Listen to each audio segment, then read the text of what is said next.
Hi అన్న, I'm Rajesh. హైదరాబాద్లో English coaching సెంటర్లో జాయిన్ అయ్యా. ఇది థర్డ్ టైం జాయిన్ అవ్వడం. బట్ స్టిల్ నాకేం ఇంప్రూవ్మెంట్ కనబడట్లేదు. కోర్స్ అయితే కంప్లీట్ అయిపోయింది, బట్ స్టిల్ నాకు స్టేజ్ ఫియర్ అన్నీ వస్తున్నాయి. ఎనీ సజెషన్ ఇది ఓవర్కమ్ చేయడం, ఏదైనా సజెషన్స్ ఉన్నాయా? బ్రో, ఫస్ట్ ఆఫ్ ఆల్ నీకు ఎన్ని కోచింగ్ సెంటర్స్లో నువ్వు జాయిన్ అయినా సరే నీకు ఇంగ్లీష్ కమ్యూనికేషన్ ఇంప్రూవ్ అవ్వదు అంటిల్ అన్లెస్ నువ్వు మాట్లాడే వరకు. నేను చాలా వీడియోస్లో చెప్పాను. సో నువ్వు ఫస్ట్ ఆఫ్ ఆల్ మాట్లాడడం నేర్చుకోవాలి. అయితే తెలుగులో స్టార్ట్ చేయి. నీ కమ్యూనికేషన్ స్టేజ్ ఫియర్ ఉంటే ఒక టాపిక్ తీసుకొని నలుగురిలో మాట్లాడడం ప్రాక్టీస్ చేయి. సో తర్వాత స్లోలీ ఇంగ్లీష్ వర్డ్స్ యాడ్ చేయి అండ్ సెంటెన్సెస్ యాడ్ చేయి. నో ప్రాబ్లం, మిస్టేక్స్ చేసినా Day 1, Day 2, Day 3 రాకపోయినా Day 99 అయినా సరే నీకు కాన్ఫిడెన్స్ వస్తుంది. బట్ నువ్వు ఇలా ఎన్ని ఇన్స్టిట్యూట్లో జాయిన్ అయినా అది డిఫరెంట్ ట్రైనింగ్ ఇస్తారు. Like vocabulary, grammar, English sentence ఇవన్నీ ఉంటాయి. సో అలా నీకు మాక్సిమం రాదు.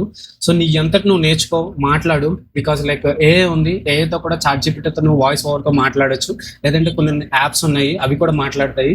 అంటిల్ అన్లెస్ నువ్వు ఫియర్ వదిలేసి మాట్లాడదు తప్ప నీకు ఇంగ్లీష్ అండ్ కమ్యూనికేషన్ స్కిల్స్ రావు. Or like customer care call చేసి మాట్లాడడం. సో గుర్తుపెట్టుకో. లేదంటే నీ అంతటి నువ్వు మిర్రర్ ముందు మాట్లాడు, లేదంటే రికార్డ్ చేసుకొని నువ్వు మళ్ళీ అది చూడు. నీకు తెలుస్తాయి నీ బాడీ లాంగ్వేజ్ కానీ నువ్వు ఎక్కడ మిస్టేక్ చేస్తున్నావో, ఏ వర్డ్స్ మాట్లాడట్లేదు, అన్నీ తెలుస్తాయి. ఇలా ఇంప్రూవ్ చేసుకో.